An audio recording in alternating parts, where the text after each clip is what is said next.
Bonjour, nous sommes toujours au Computex Cocotland, donc à Taïwan, et nous sommes chez Thermaltake et TT Sport. On va parler des nouveautés et on va commencer sur ce côté avec de très gros boîtiers.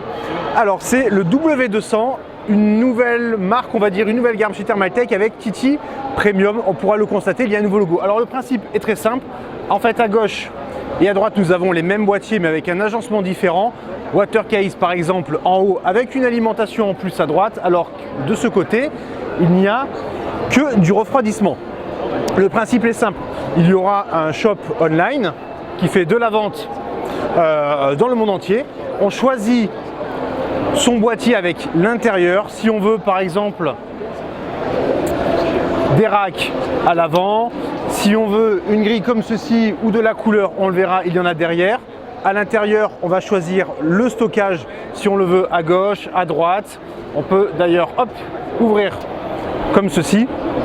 On le constate, ce boîtier par exemple est plutôt vide puisqu'ici nous avons juste une petite platine pour du stockage avec beaucoup de water cooling, alors que de l'autre côté, on le verra, il y a une très grande cage.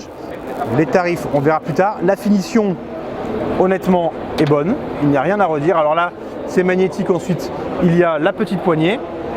Et si on ouvre de ce côté, on le voit, l'option choisie a été du stockage à l'appel avec en plus des emplacements à l'arrière. Donc on peut mettre deux configurations et par la suite, dans le plateau supérieur ou inférieur, on pourra aussi mettre une troisième configuration. Donc de quoi faire de très grosses machines.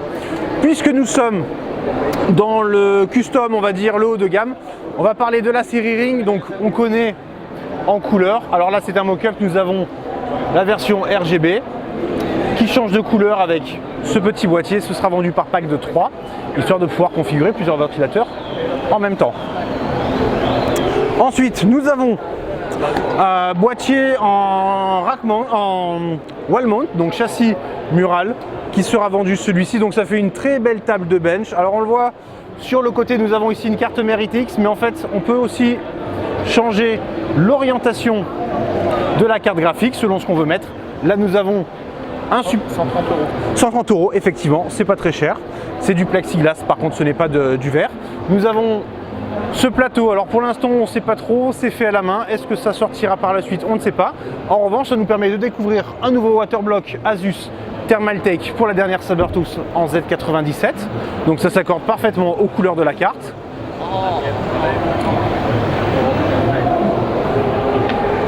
Ensuite, on passe rapidement sur les Core X et les Core V qui passent en blanc.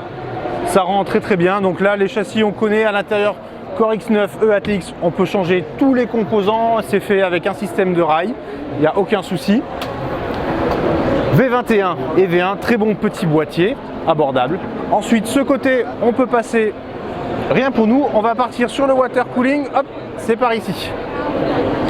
Donc on découvre au passage sur la droite le Premium Line avec des vêtements, des casquettes, des mugs, des panneaux, donc on peut voir qu'il y aura de la couleur. Hop.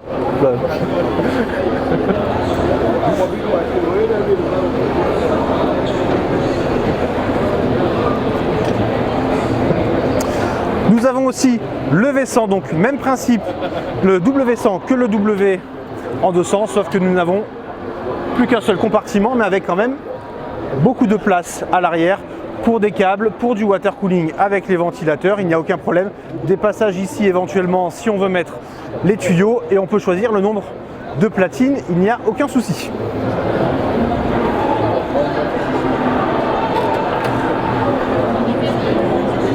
Water cooling de ce côté avec de nouveaux water blocks pour les cartes graphiques, les embouts, le tuyau rigide. Nouveauté, donc Thermaltake va continuer à travailler avec Asus pour les cartes en AMD. Nous avons ici ce qu'on pourrait comparer à un Swiftech Apogee Drive 2, donc waterblock pompe. Le design est pas mal, ça fait plutôt industriel.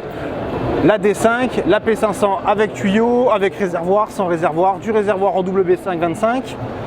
Il y a de tout, de toutes les couleurs, c'est plutôt pas mal, notamment au niveau des radiateurs qui sont disponibles désormais en blanc. En modèle épais par contre, le slim reste en noir. Derrière, nous avons de ce côté les câbles. Donc là, ça rejoint le TT Premium. Gainage brin par brin sous forme de rallonge. En fait, on pourra choisir la couleur, a priori, donc on peut se faire plaisir. Nous avons aussi des petits guides pour les câbles, on les voit, ils sont installés. Le Thermitech Level 10 miniature, donc boîtier externe, cette fois-ci présenté en blanc. Du Rhéobus avec le commandeur F6, le commandeur FP, un petit hub. Et ensuite, les Blacks pour le stockage en externe. On passe chez TT Sports. Clavier qui avait été découvert au CES sur le côté, on en parlera un tout petit peu plus tard. Nous avons une manette iOS pour iPhone, iPad bien entendu sans le support. Ensuite nous avons les souris Ventus, on connaît, Ventus X, même principe, avec une forme qui n'est plus ambidextre par contre. La même chose, Ventus X en Smart Mouse avec l'application qui permet de compter le nombre de clics et compagnie.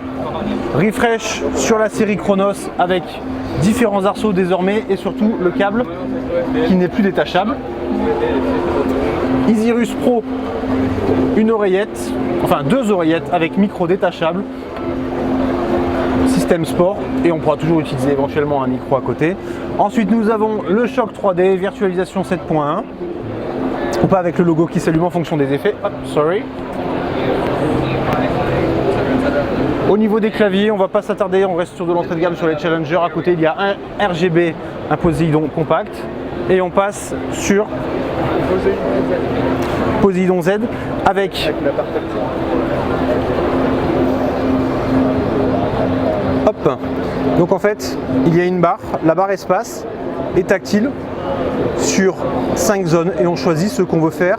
Retour arrière par exemple, d'autres informations, tu connais bien le produit Aurélien? Retour arrière, zoom, dézoom, avancer, faire stop sur un morceau de musique. Voilà, en comme fait, un touchpad. Toutes les fonctions multimédia qui peuvent être regroupées en fait sur la barre espace et c'est surtout en fait la fonction touch qui est pratique puisque en effet on peut zoomer ou dézoomer comme ceci par exemple. On va finir avec les alimentations qui sont de ce côté. Alors les alimentations c'est très simple, on met le focus sur le titanium mais surtout sur l'interface de monitoring, donc des alimentations digitales. Titanium, platinium, gold et bronze, il y en a pour tous les goûts. Donc là par exemple le modèle haut de gamme alors titanium, 1250 watts avec l'application mobile, l'application PC qui permet de tout savoir, la web interface et ensuite donc consommation, tension, tout est présent. Et ensuite on passe sur des séries beaucoup plus basiques avec les Smart DPS G qui seront en gold et en bronze, donc gold, bronze. Les TR2S, on ne va pas en parler, pas sûr que ça arrive par chez nous, c'est plus pour de l'intégration. Au niveau de Thermaltake, c'est à peu près tout ce qu'il y avait à voir, beaucoup de nouveautés notamment sur du haut de gamme. On vous dit à bientôt pour de nouvelles vidéos Computex.